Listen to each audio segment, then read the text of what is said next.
Before beginning the story, I'd like to say a big thank you for visiting my new channel. I'm going to be uploading alternate history-related stories every single day. If that sounds good, be sure to leave a like and don't forget to subscribe. It means a whole lot when just getting started.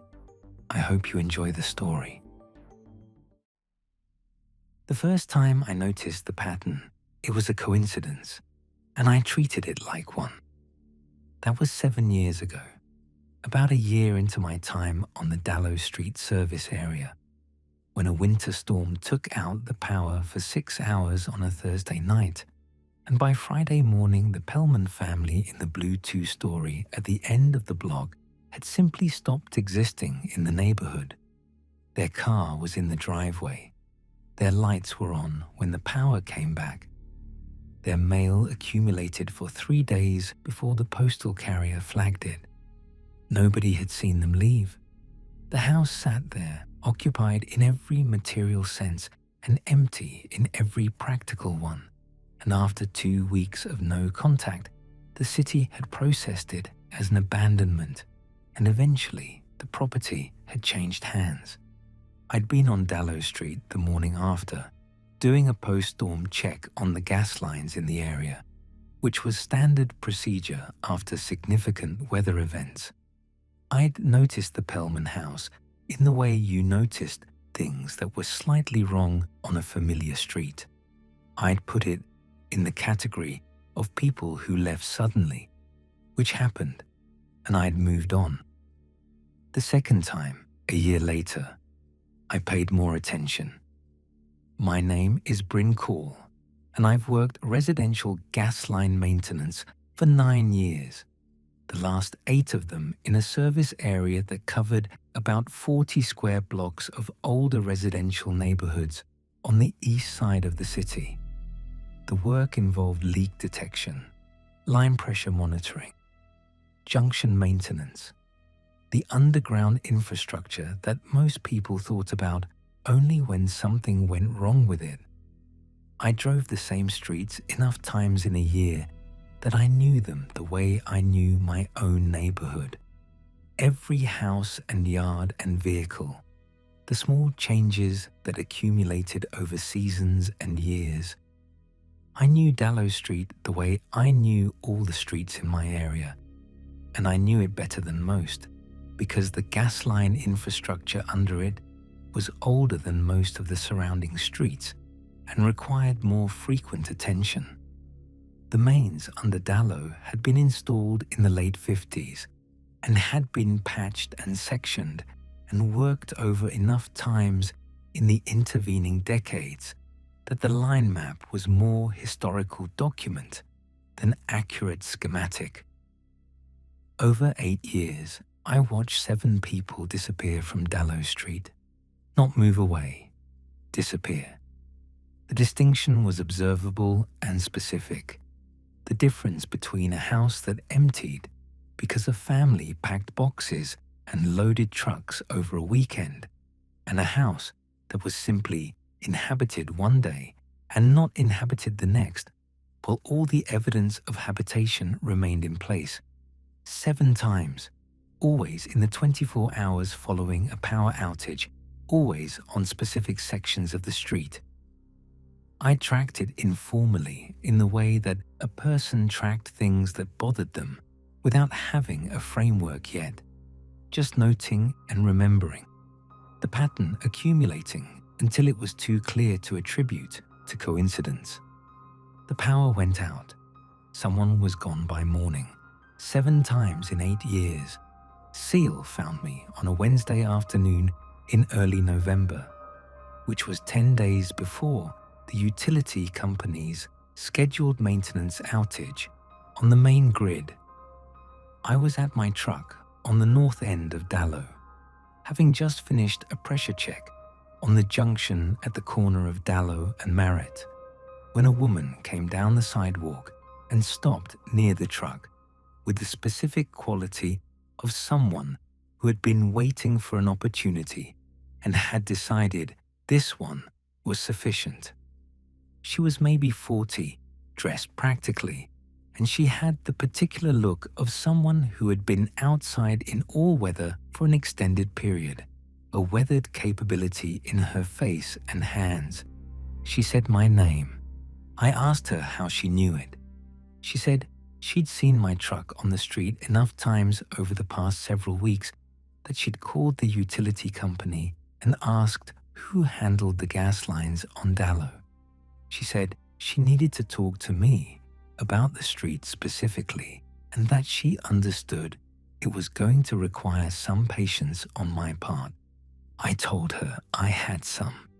She said her name was Seal Vander and that she had lived at number 42 Dallow Street for 11 years before she disappeared from it 2 years ago, and that she was back because something was going to happen on the street in the next few weeks, and someone who understood the underground infrastructure needed to know about it before it did.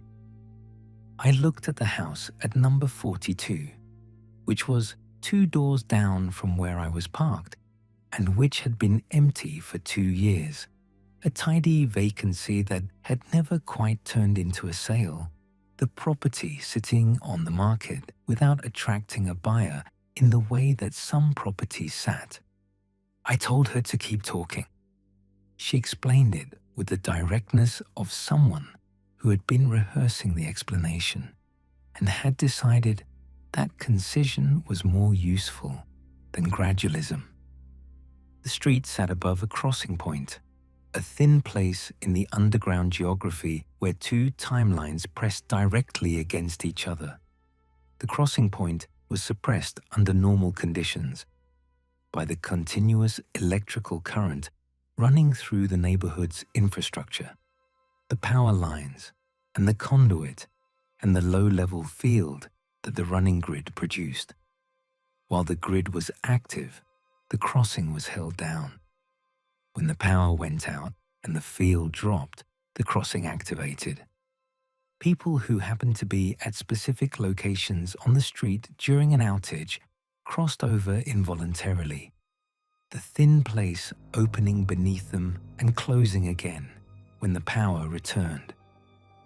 They arrived on the other side with no understanding of what had happened, their neighborhood around them looking almost exactly right, but with small differences that accumulated into confusion and eventually into a new reality they adapted to because people adapted to what was in front of them. She said she'd been at her kitchen table when the power went out 2 years ago on a February evening.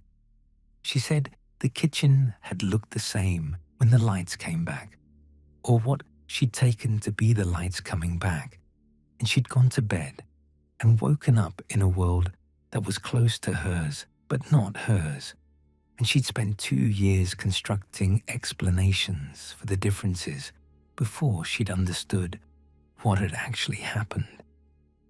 I asked her how she'd come back.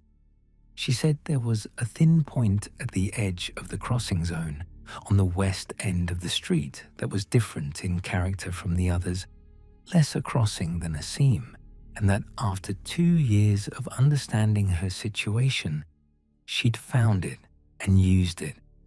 She said coming back through it was not the same as crossing through the main points, and had taken preparation she didn't want to detail, but that she was back and her house was still empty and technically still hers, since the sale had never completed.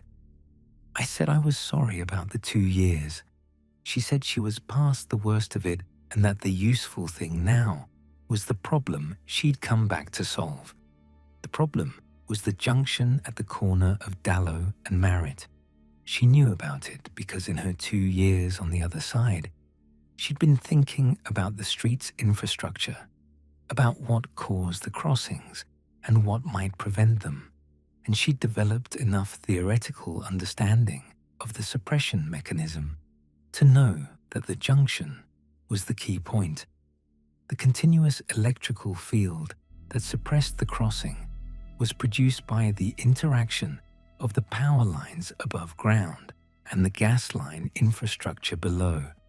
The combined electromagnetic presence of both systems running simultaneously in the same corridor. Weak points in either system created weak points in the suppression. The junction I'd worked on 6 months ago had been a routine repair, a corroded coupling that had been affecting line pressure in the north section. I'd replaced the coupling and recalibrated the junction and filed the work order and considered it done. What I hadn't known, what the standard work order process had no way of capturing, was that the original corroded coupling had been in place long enough to develop a specific electrical interference pattern that contributed to the suppression above it. The new coupling didn't produce the same pattern. The suppression at that point had been thinned by the repair. She explained this to me without accusation, just as a fact, and I heard it as a fact. It wasn't negligence on my part, and it wasn't something the work order system would have caught. It was an interaction between two infrastructure systems that nobody had a complete map of because nobody had been looking for that particular interaction. The utility company's scheduled maintenance outage was in 10 days. The outage would suppress the grid for an estimated 6 hours on a weeknight. Under normal suppression conditions, that would have been a manageable risk level for Dallow Street. With the junction at Dallow and Marriott weakened, the outage would activate the crossing at higher strength than any previous outage, and the 3 houses closest to the junction were all occupied. I asked her what specifically needed to be done to the junction. She told me, in enough technical detail, that I understood she'd been thinking about it for a long time. The coupling I'd installed needed to be replaced with a model that produced a higher electromagnetic output at the gas pressure levels in that section. Not a common specification, not something in the standard parts inventory, but available. She gave me the specification number. She said the installation needed to be done before the outage and that the coupling needed to be running at operating pressure for at least 48 hours before the outage to establish the interference pattern. 10 days was enough time, barely given the part's lead time, but enough. I told her I'd handle it. She looked at me with the expression of a person who has been carrying something for a long time and has just been able to put it down. I ordered the coupling the next morning on a non-standard parts request that required a supervisor authorization, which I got by telling my supervisor I'd found a pressure irregularity on a junction that needed a specific spec fix. He authorized it without detailed questions because I'd been on that street's lines for 8 years and he trusted my assessment of what they needed. The part arrived in 5 days. I installed it on a Thursday morning, the coupling seated and the junction recalibrated and running at operating pressure by noon. I did a post-installation pressure check that afternoon and again the following morning, and the readings were where they needed to be. The outage was scheduled for Tuesday evening. I drove Dallow Street on Tuesday afternoon, which was not on my scheduled route that day, just to look at the street the way I always looked at it, the houses and the yards and the ordinary residential evidence of a block going about its business. The 3 houses near the junction were occupied in all the visible ways: cars in driveways, lights on in rooms, the small signs of people at home in the late afternoon. I sat at the curb for a few minutes and then drove back to my regular route. The outage started at 7:40 that evening. I was at home and I checked the utility company's outage map on my phone and saw Dallow Street in the affected zone. the little amber icon that meant no power. I watched the map until 11:15, when the amber icon resolved to green and the power came back. I didn't sleep much. I was on Dallow Street at 7 the next morning for what I put in my log as a post-outage infrastructure check, which was legitimate and which I would have done anyway, and which also gave me a professional reason to be there at 7 in the morning looking at houses. All 3 houses near the junction showed the signs of occupied houses on a weekday morning. A light in a kitchen window, a car that had been in the driveway the previous afternoon still in the driveway, a man I recognized as the resident of the middle house coming out his front door to collect the paper from the step, looking up at the grey November morning with the expression of a person with a day ahead of them. Nobody gone. The first outage in 8 years to leave the street intact. I walked to the junction, checked the coupling, confirmed the readings were holding, wrote it in my log.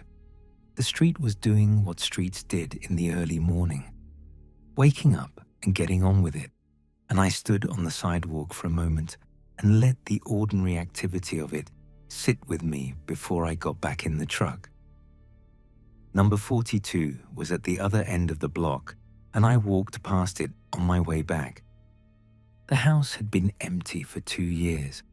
I'd walked past it dozens of times in those 2 years, and it had always had the particular quality of an unoccupied structure, the absent quality that houses developed when they weren't being lived in.